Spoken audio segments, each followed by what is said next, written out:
various subjects around the world, is that nothing is as it seems. But the more deeply you go into it, you see that it goes much further than that. Not only is nothing what it seems, virtually everything, certainly everything of significance, is inverted.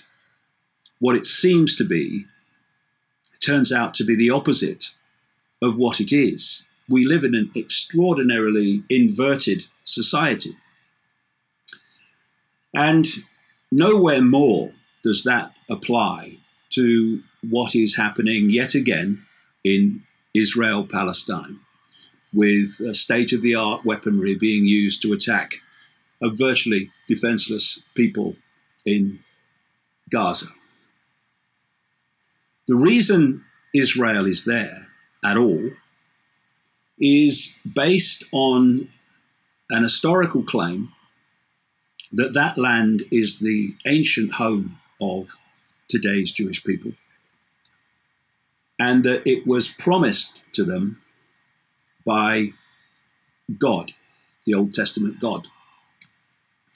And this is what was stated in the 1948 Declaration of the Establishment of the State of Israel. The land of Israel was the birthplace of the Jewish people. Here their spiritual, religious, and political identity was shaped. Here they first attained statehood, created cultural values of national and universal significance, and gave to the world, the eternal book of books. Now, that line that I mentioned earlier about everything being inverted, well, there's no greater example than that, because that is historical bollocks. Today's Jewish people have absolutely no historic or genetic connection to the land today called Israel. And before anyone starts saying, he's anti-Semitic, here's a couple of books by Jewish writers and researchers. This is The 13th Tribe by Arthur Koestler. It came out in 1976, I think it was. And here is a much more recent book by Shlomo Sand, The Invention of the Jewish People.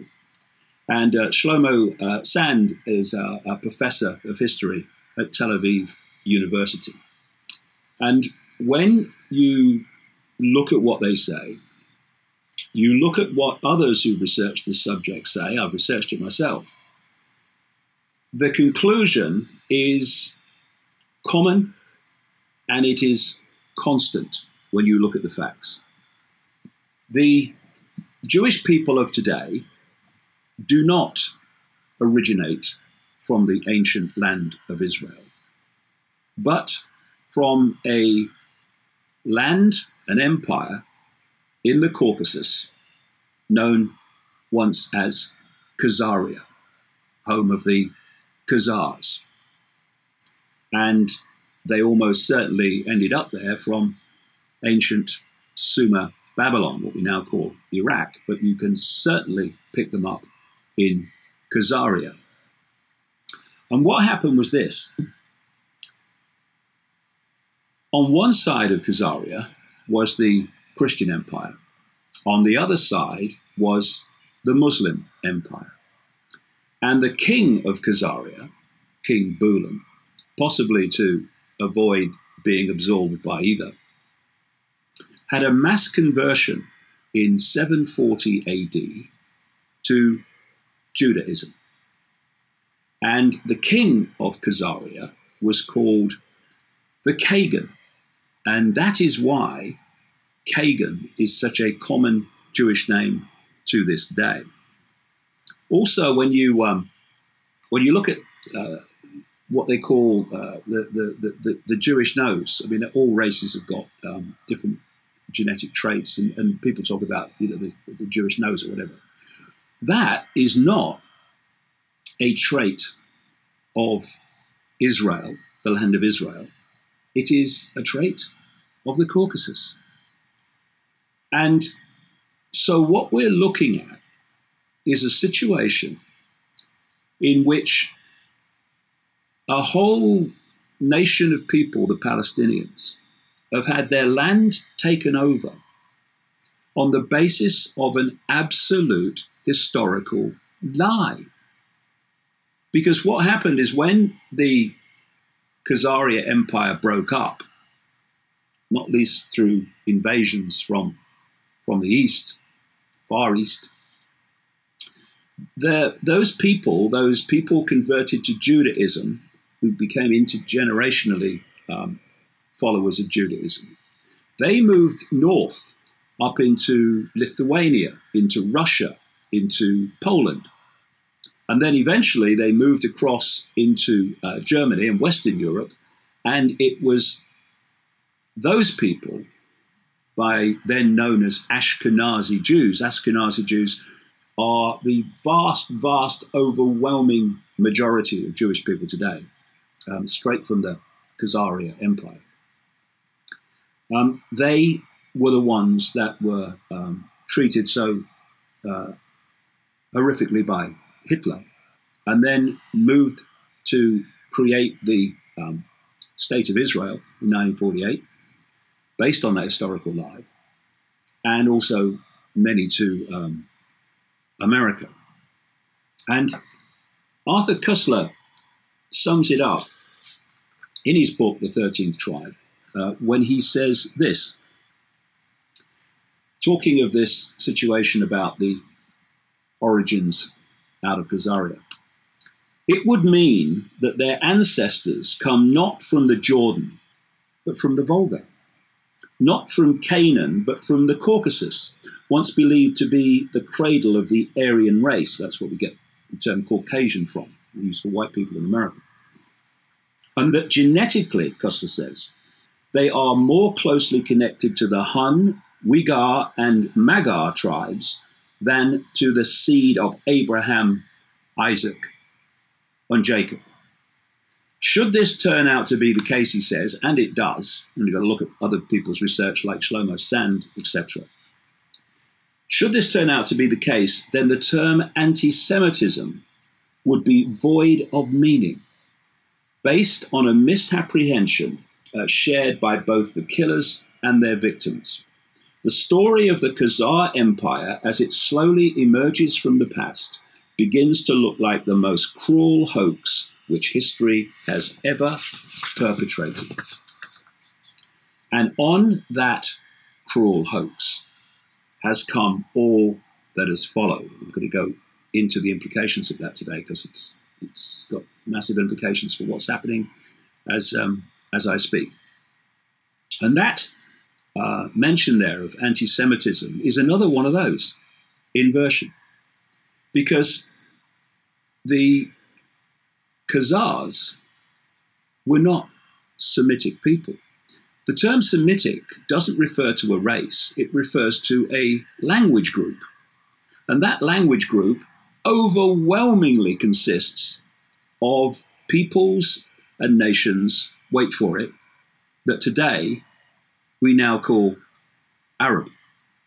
So the Semitic races are the Arab races. And yet, to challenge the horrific actions of Israel, or to challenge the manipulations of the House of Rothschild and Henry Kissinger and all these people, you get called anti-Semitic, which again is a laughable inversion of the truth and the way things really are. So let's work our way through the story. Shlomo Sand not only wrote a book about the invention of the Jewish people, he wrote one more recently, 2013, about the invention of the land of Israel. And he questions whether there ever was this ancient Jewish nation at all. And when you think about it, it's all based on ancient texts, biblical texts, written by who knows when, in who knows what circumstances, and based on the fact that some God, some angry, vicious, bloodthirsty God of the Old Testament, decided to award to Abraham and all his successors and what have you, the land of Israel. Now, even if you follow the biblical texts, then it wasn't a land that was theirs from the start. They colonized it. You know, the whole story of Moses and going into the promised land, they colonized it with God, you know, on the sidelines, cheering them on, saying, kill them all, slaughter them, I don't care who it is, men, women, children, anything, kill them. And of course, that mentality still prevails when you look at current events. And the story of the Khazar origins of today's Jewish people.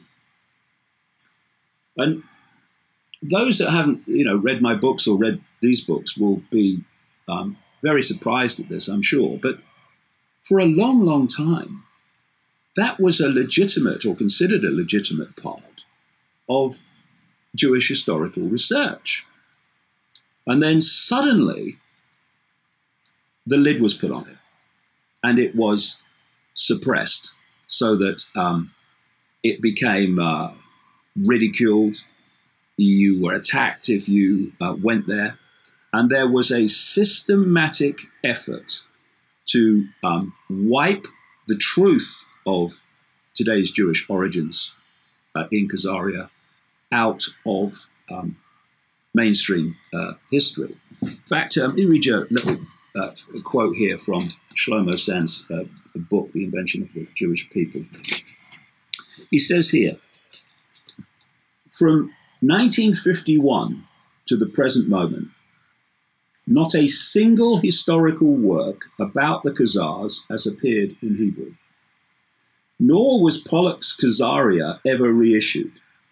It served till the end of the 1950s as a legitimate point of departure for Israeli researchers, but it lost its status over the years systematically, for reasons I'll come to. Except for one modest MA thesis on this subject and one published routine seminar paper, there has been nothing. The Israeli academic world has been mute on this topic. No significant research has taken place. Slowly and consistently, any mention of the Khazars in the public arena in Israel, or anywhere else mostly, came to be tagged as eccentric, freakish, and even menacing. And that is the classic way they discredit truth and discredit those that communicate truth. So what was behind this suppression of the true history of Jewish people? Well, it was the house of Rothschild, overwhelmingly, and their creation, Zionism, or Rothschild Zionism, as I call it, to constantly emphasize and underpin the true creators and controllers of what we call Zionism today. Because Rothschild Zionism has worked to make itself an interchangeable term with Jewish people. So if you challenge Zionism, you're anti-Semitic. Well, you're not, for reasons I've explained, but you're anti-Jewish. When large numbers of Jewish people oppose Zionism, some of them vehemently. And the manipulation of information led the Zionist conspiracy to produce a fake history or emphasize a fake history of Jewish people today, and to suppress the true history. And Zionism is not about race. It's not about race. It's in its play out in the public arena expression. It is merely a political movement that supports a homeland for Jewish people in Israel. But at its core, this is the point, at its core, its inner core, its Rothschild core, it is a secret society. A secret society that locks into the rest of the web and moves as one unit towards this global tyranny I'm exposing. And so when you see 2%, less than 2% of American people are Jewish, significantly less than that number will actually be Zionists and supporters of Zionism, and a heck of a lot less than that number will be attached to the secret society level of Rothschild Zionism.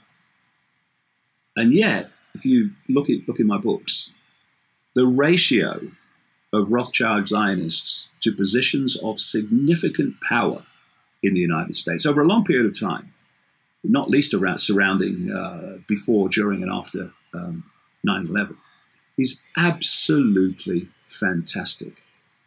These people at that level are not representatives of Jewish people. They have contempt for Jewish people in general.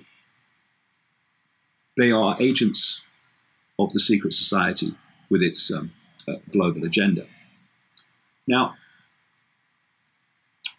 Zionism began in the late 1800s, the late 19th century, with the first Zionist conference in Basel, Switzerland, chaired by Theodor Herzl, the founder of the Zionist movement. Although he was just a front man, a yes man, a gopher for the Rothschilds.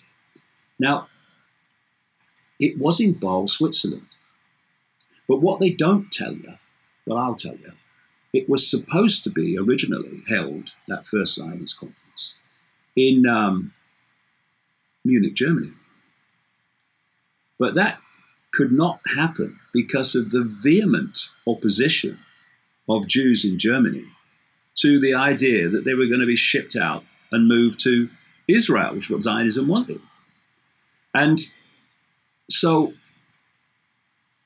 when events moved forward, and we had the horrors of Nazi Germany, which I say the Rothschilds were fundamentally behind, by the way, suddenly people were moving out of Germany, for obvious reasons, to Israel and to the United States. So let's take the story forward. You had Zionism, modern Zionism, created in the late 19th century. And a few years later came the First World War. And we had Germany going walkabout, and the other nations of Europe responding to that. And we had this World War, and the Americans were brought in eventually. And the Americans came in because of deals done in the background, which involved something called the Balfour Declaration. In other words, the Americans will come in with the Rothschilds manipulating in the background, but for that to happen, we want this. And what it was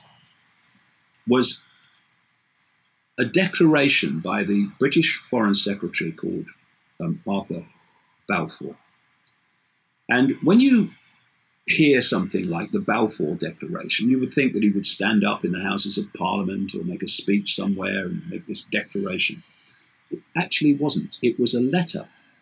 And it was a letter sent by Lord Balfour, the Foreign Secretary, to Baron Rothschild, Walter Rothschild, 2nd Baron Rothschild. They love their bloody titles, these people. And this is what it said.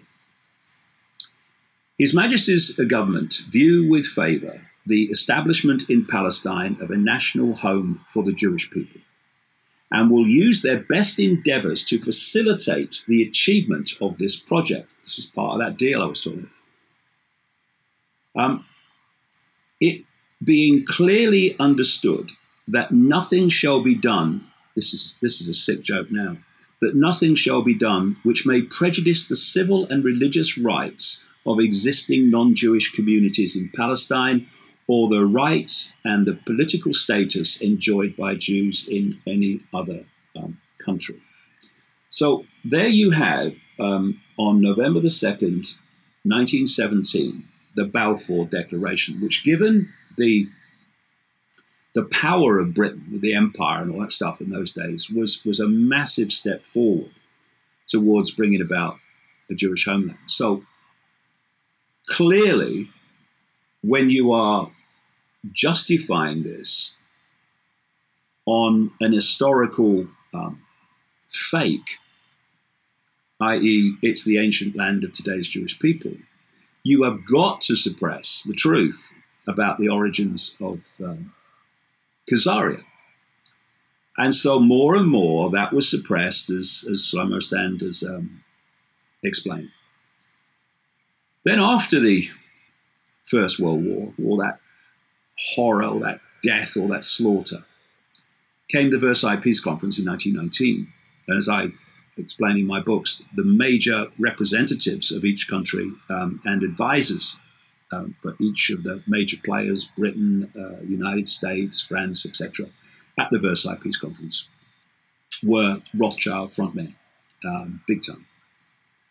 And they declared their support for a homeland in Israel. We're now moving along here. But there were still problems and hurdles to be overcome, not least of which so many Jewish people in Germany wanted nothing to do with it. They were fine, thank you, don't need that. And for Israel to be established, it needed lots of Jewish people to justify its existence. So along came World War II with the rise of the Nazis and Adolf Hitler. And there's no question, it's documentable fact that the Nazis were funded by Rothschild-connected families like the Rockefellers in America. I mean, the Rockefellers were funding Hitler's race purity movement. They funded a whole floor of a university to allow the Hitler's race purity expert, Ernst Rundin, to do his work. So the Nazis in Germany were created not just within Germany, but externally through the Rothschild networks and the Rockefellers, and people like this. All documentable fact, with the Rockefellers, etc. And so he then turns on Jewish people and starts, again, going walkabout, as in the First World War, and other countries responded, and we had World War II. We also had the concentration camps and the horrific treatment of Jewish people in Germany, and other people too, like communists and disabled people, other people that the Nazis didn't like. And then, as a result of that horrific treatment in Germany, and, I said earlier, they couldn't give a damn. This inner secret society level of Rothschild Zionism couldn't give a damn about Jewish people in general. They're just pawns in their game, like everyone else's. And because that horrific treatment led to an outpouring of kind of horror. And from that came the pressure to allow the homeland in Israel based on this historical lie. And so the movement began. And there was a whole nation of people there at the time, Palestinians. And it turns my stomach when I see Israeli politicians and leaders condemning terrorism and we only want peace. Israel has never wanted peace at the level of the regime because it's always done the opposite.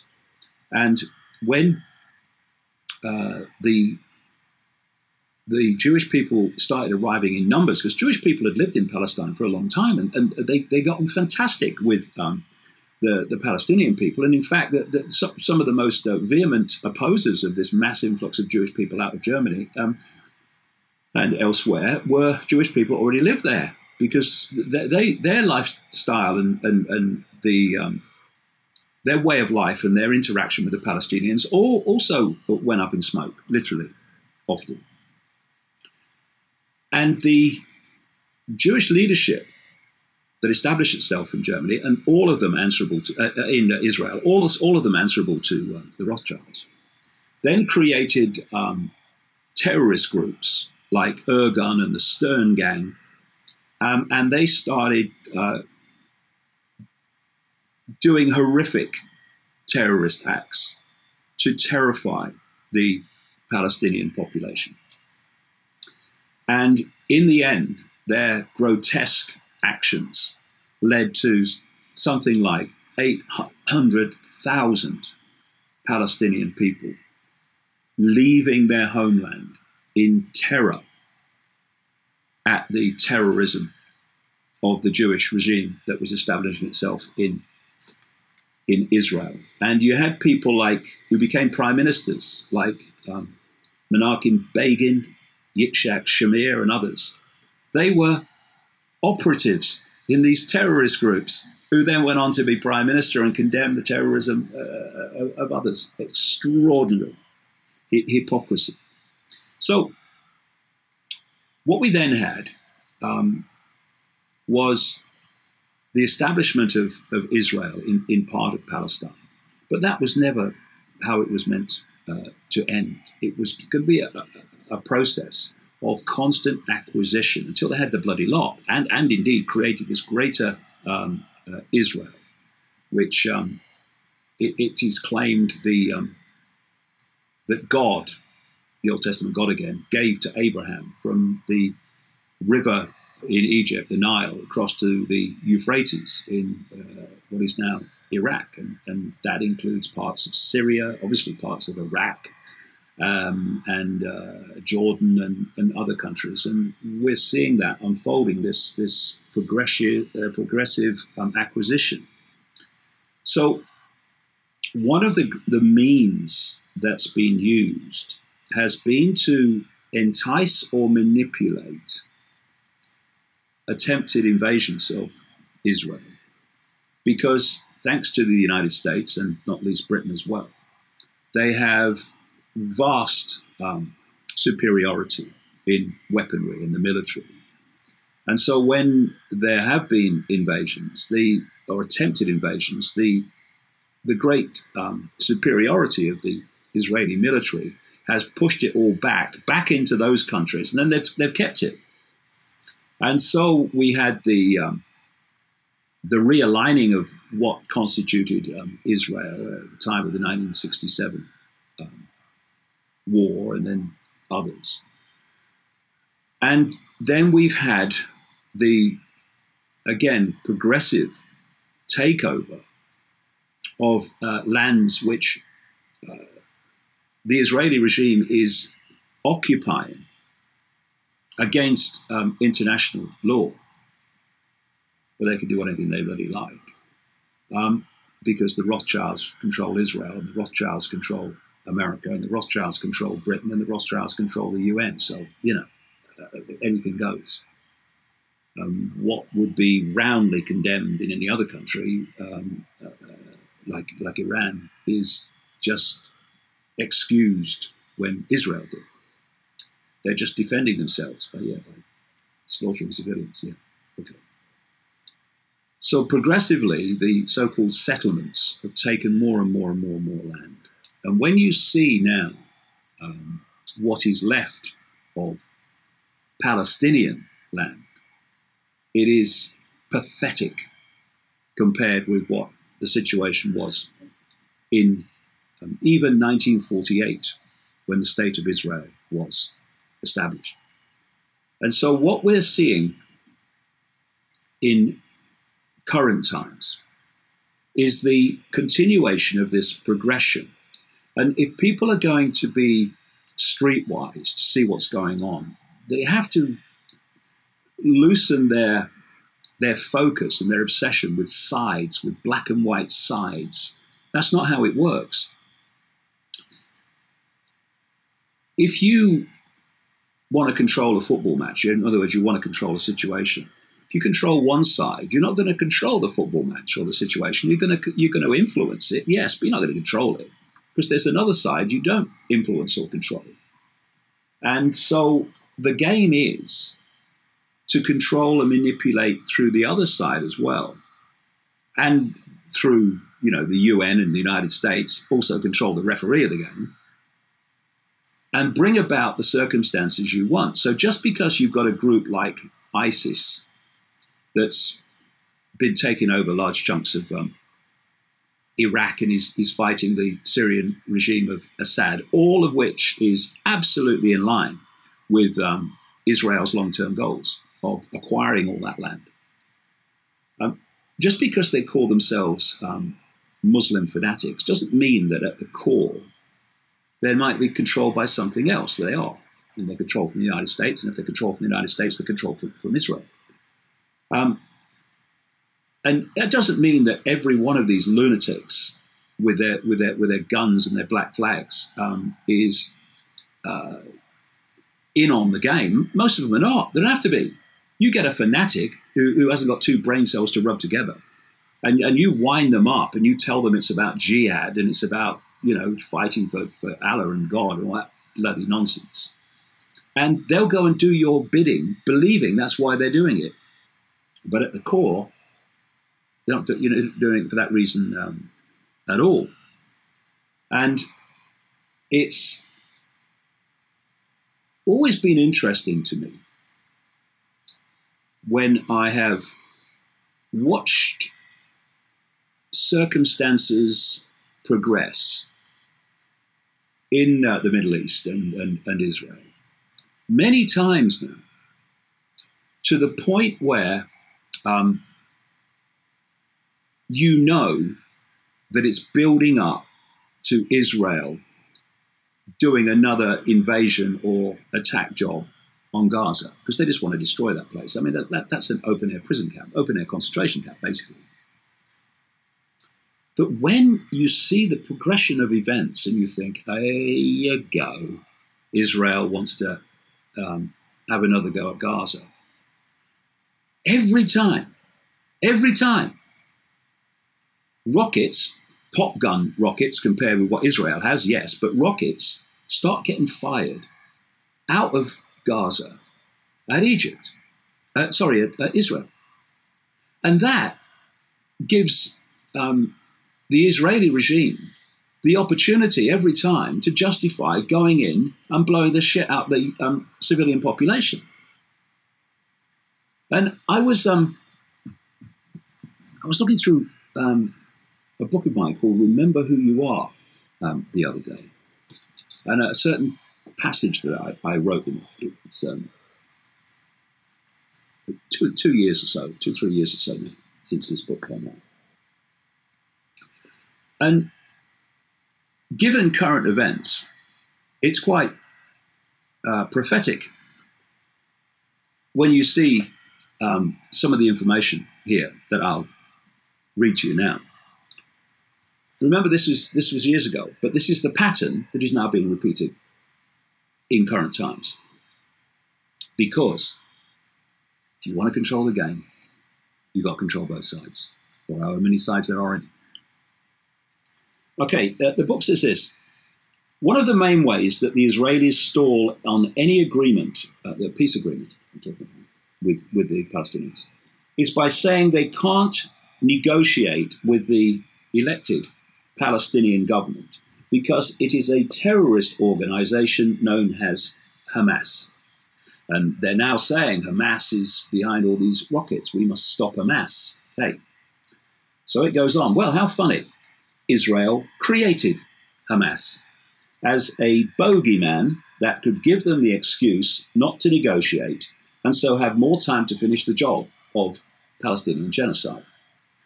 The other bogeyman at that time re-emerging in the Middle East to frighten people is called the Muslim Brotherhood, which was involved in the People's Revolution, the original one, in Egypt. The Muslim Brotherhood has an interesting background too. Britain and America established the Muslim Brotherhood after the collapse of the Ottoman Empire in 1924. And they are still controlled by the same crowd to this day, although the Brotherhood has also served the interests of the Nazis, Israelis, Russians, French, and Germans over the years. Israel is now among the major sponsors of the Muslim Brotherhood, which was involved in the founding of Hamas. Robert Dreyfuss, the author of Devil's Game, How the United States Helped Unleash Fundamentalist Islam, wrote, beginning in 1967 and through to the late 1980s, Israel helped the Muslim Brotherhood establish itself in the occupied territories. It assisted Ahmed Yassin, the leader of the Brotherhood, in creating Hamas, betting that its Islamist character would weaken the PLO. The PLO was the Palestinian Liberation Organization of Yasser Arafat, which was the main representative group of Palestinians at that time. The PLO was, like it says here, the most prominent official representative of Palestinian interests. Dreyfuss also pointed out that during the 1980s, the Muslim Brotherhood in Gaza and the West Bank did not support resistance to the Israeli occupation. Most of its energy went to fighting the PLO, especially its more left-wing factions on university campuses. Charles Freeman, the one-time American ambassador to Saudi Arabia, said this: Israel started Hamas.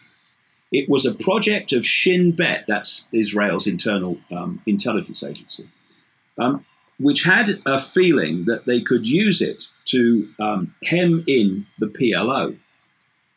David Shipler, a reporter on the New York Times, quotes the Israeli military governor of Gaza as saying that Israel financed Islamic fundamentalists to oppose the PLO.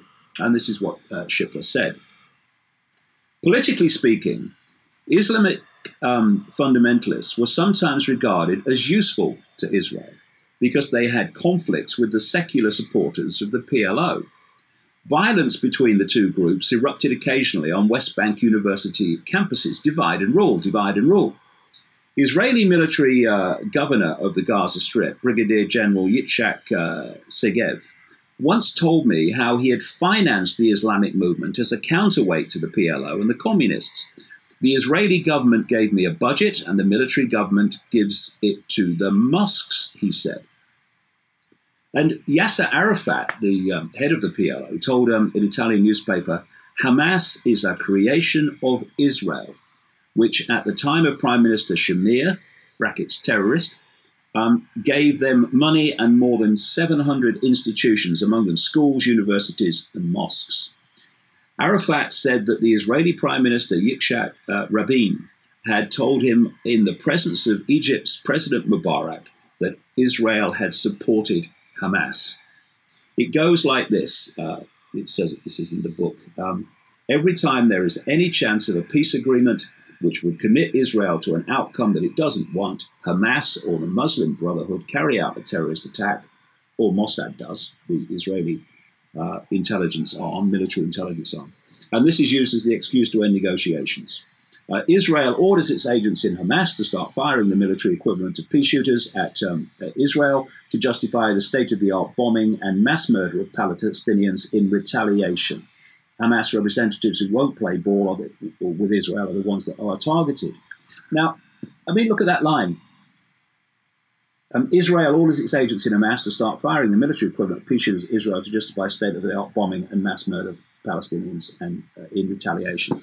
This was written some years ago, and we're seeing it repeated again now. It's so important that people do not see the world in black and white. It's not like that. You're meant to see it like that. That's the way it's presented, but that's not how it is. And just because people call themselves one thing doesn't mean they're not working for that which they say they oppose. And we, oh dear, I'm sweating today. It's a really hot day in here. If you're around the world, it's been a really hot week in England, and it's boiling in here. Anyway, one of the things that has come out in the last few days is that this idea of the suggested ceasefire, which was supposedly brokered by Egypt and agreed to by Israel, and that the claim is that Hamas wouldn't play ball, and therefore the fact that Palestine civilians go on getting killed by Israeli weaponry is the fault of Hamas because they could have had a ceasefire. Well, when you look at the background to that, that's another inversion. And guess who was involved? Guess who was involved in brokering and bringing about that alleged ceasefire offer? Only Tony Blair, the Middle East envoy, supposedly neutral, but actually the Middle East envoy to Israel. And anything that Blair's involved in, anything that Netanyahu's involved in, and we've got this dictator, what's his name, Al-Sisi, or his bloody name is in Egypt, he's a military dictator. Anything any of them are bloody involved in is a scam.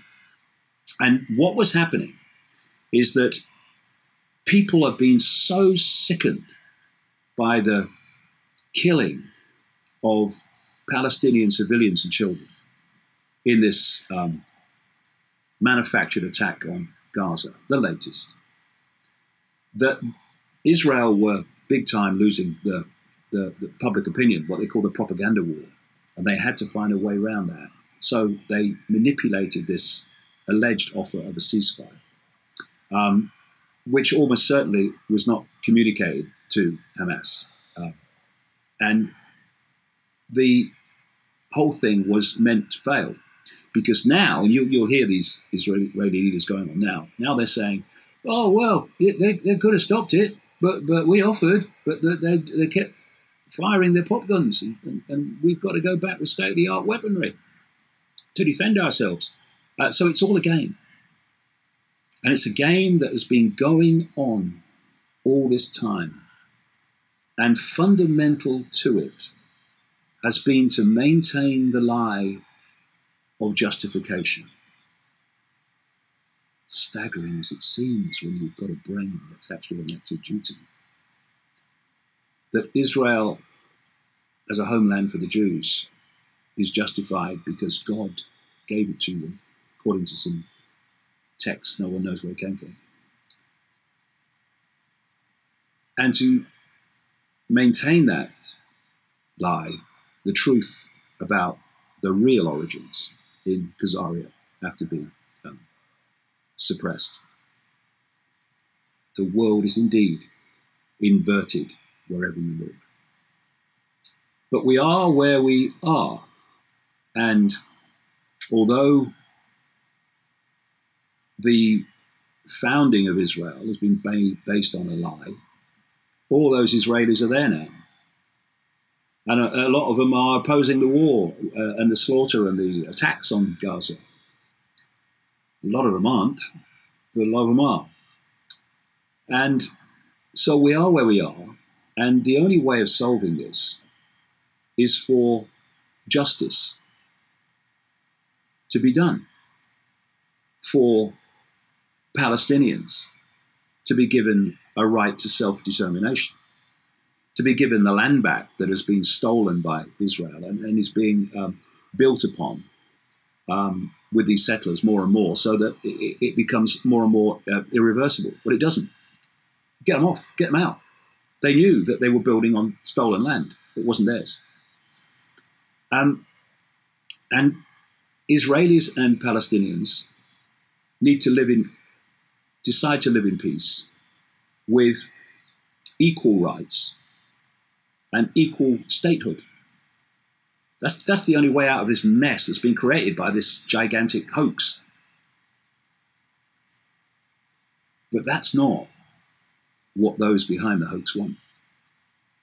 They want to take over that whole area of land. They are the ones behind the attempts to remove Assad in Syria. They were the ones behind the invasion of Iraq. It's created all that mayhem and allowed this ISIS to come in because of the circumstances they created. They're the ones that went into Libya and turned it into the Stone Age compared with what it was. They are mad, and they are the ones that want Iran. And when you think that the whole deal, in relation to Israel, has been created on a gigantic historical lie, then what else are they lying about? Answer: bloody everything. And when you come from that perspective, then you can start seeing what's happening in the world. Because if you believe that what they're saying is in any way related to the truth, you'll never see it. Amazing world, isn't it? Amazing world. See you next week.